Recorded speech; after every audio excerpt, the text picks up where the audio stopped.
Saudara, seorang wanita di kota Manado, Sulawesi Utara tewas di tangan kekasih sesama jenisnya. Pelaku sempat membawa korban ke rumah sakit, namun nyawa korban tak tertolong. Garis polisi membentang di sebuah indekos di Kelurahan Wanea, lingkungan 1, Kecamatan Wanea, Manado setelah seorang wanita ditemukan bersimbah darah di tangan kekasihnya yang juga sesama wanita. Kejadian berawal ketika pasangan sesama jenis itu bertengkar karena pelaku cemburu. Pelaku pun menikam korban dengan sebuah gunting. Akibatnya korban roboh bersimbah darah. Pelaku dibantu warga kemudian membawa korban ke Rumah Sakit Bayangkara Karombasan, Manado. Namun korban tewas dalam perjalanan. Kecemburuan yang pelaku dicurigai oleh korban sering menerima telepon atau WA dari pihak lain. Dari situ terjadi pertengkaran. Kini pelaku telah diamankan polisi untuk proses hukum lebih lanjut. Yaya Piri melaporkan dari Manado, Sulawesi Utara. Astagfirullahaladzim, semoga ini keluarga kita dan orang-orang di sekitar kita terhindar dari penyakit LGBT. Nah Pak Ustadz, kasus pembunuhan dilatar belakangi cemburu pasangan sesama jenis. Perlu kita tegaskan lagi ya Pak Ustadz, bagaimana pandangan Islam bagi kaum LGBT? Ya ini kita prihatin sekali, na'udzubillah min dzalik ya, terhadap hal-hal seperti ini ya. Jelas ya pandangan Islam, pandangan agama itu terhadap yang namanya LGBT atau kita menyebutkannya liwat ya, homoseksual atau sihak ya, yang namanya lesbian. Tentu kemudian saya sendiri seringkali menegaskan dalam beberapa kesempatan bahwa ketika menyebutkan LGBT itu membuat seakan-akan kita itu dipaksa untuk kemudian mentolerir perbuatan-perbuatan tersebut ya. Karenanya saya sering sekali menyebutkannya homoseksual ya, lesbian langsung, agar supaya kita itu mendengarnya saja sudah tidak suka. Dan bagaimana pandangan agama? Pandangan agama itu menyebutkan ini tuh perbuatan fahisyah. Fahisyah itu sesuatu yang keji gitu ya, yang keji gitu.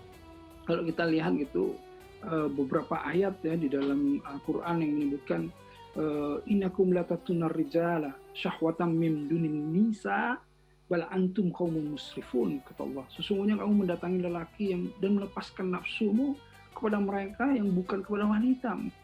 Kamu ini adalah kaum yang melampaui batas, kata Allah di sini surat Al-A'raf ya.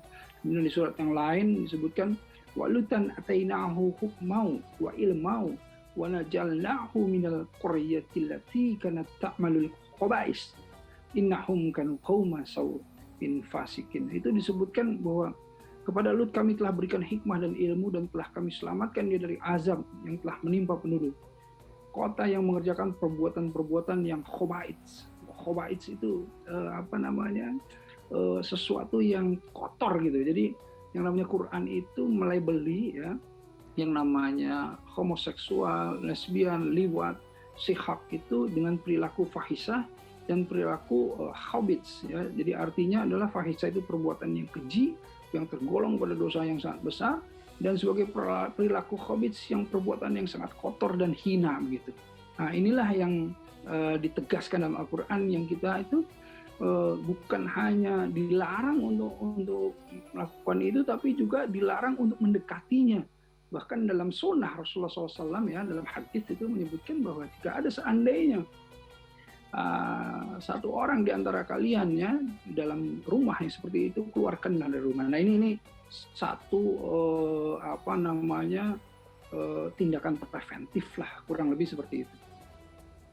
Ya, Pak Ustadz, biasanya dari kaum LGBT ini mereka memiliki alasan tersendiri mengapa akhirnya mereka memilih untuk LGBT gitu. Mereka katanya terperangkap dalam tubuh yang salah sehingga tidak punya ketertarikan dengan lawan jenis. Nah ini bagaimana menurut Pak Ustadz? Sekarang saya tanya kembali, apakah pernah Allah melakukan sesuatu yang salah? Allah itu khalaqa fasawa qaddara fahada. Allah yang menciptakan, khalaqa, Allah menyempurnakan fasawa. Kemudian Allah itu memberikan kadar-kadar, ketetapan, qaddara. Kemudian Allah memberikan petunjuk, fahada. Nah, karenanya kalau misalnya Mbak Wanda diciptakan oleh Allah, khalaqa fasawa, disempurnakan oleh Allah, kemudian diberikan kadar ketetapan bahwa Wanda ini seorang akhwat perempuan, dan kemudian diberikan petunjuk bagaimana menjadi perempuan yang solehah, bagaimana perempuan yang seharusnya, kan begitu.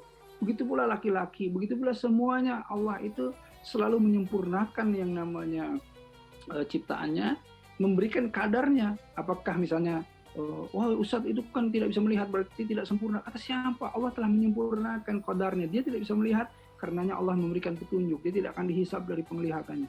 Dia tidak akan dihisab dari lisannya kalau yang misalnya tidak bisa berbicara. Dan ini salah satu kesempurnaan di mana keadilan Allah, di mana seluruh makhluknya ini dengan Rahman Rahim dan kasih sayangnya Allah menentukan qadar-qadarnya. Nah, jadi tidak ada sebetulnya perangkap di dalam tubuh yang salah. Ini secara psikologis juga bisa dibuktikan. Ya, ini terjadi karena ada satu pengaruh dari luar, bukan dari dalam. Gitu. Pengaruh dari luar, ya, yang kemudian membuat secara psikologis orang ini terganggu, ya, perkembangannya. Itu seringkali ya. Jadi saya juga seringkali mengkaji tentang permasalahan ini, ya. Dan di dalam riset-risetnya selalu ini bukan berasal dari dalam, tetapi ini ada semacam informasi atau pengaruh dari luar, kurang lebih begitu. Ya, jadi memang kaum LGBT ini bukan ada kesalahan dari dalam, tapi memang dari lingkungan sekitar begitu mungkin ya Pak Ustadz. Nah, Pak Ustadz ini bagaimana sikap terbaik, apalagi sesama Muslim begitu, kepada teman yang memang ternyata mereka memiliki kelainan orientasi seksual atau LGBT? Nah, kalau ini lain lagi babnya. Kalau ini artinya, kalau tadi kan tindakan preventif. Yang di dalam hadis disebutkan kalau ada satu orang seperti itu dalam rumahmu, keluarin katanya ya. Keluarkan dari rumah, artinya usir dari rumah. Itu karena tindakan preventif di mana Islam itu tidak mentolerir seseorang atau ada orang yang masuk ke dalam LGBT tersebut gitu. Nah, tetapi kalau sudah ada yang kadung LGBT, ini tidak kemudian kita tidak manusiakan atau kita hinakan, bukan juga seperti itu. Tetapi kita harus merangkul mereka, ya, dengan catatan untuk apa? Untuk membuat atau mengajak mereka kembali. Jadi kalau kita punya teman, janganlah sekali-sekali berteman kalau kita tidak ada niatan untuk kemudian kita memberikan atau mengajak atau berupaya keras untuk mereka kembali.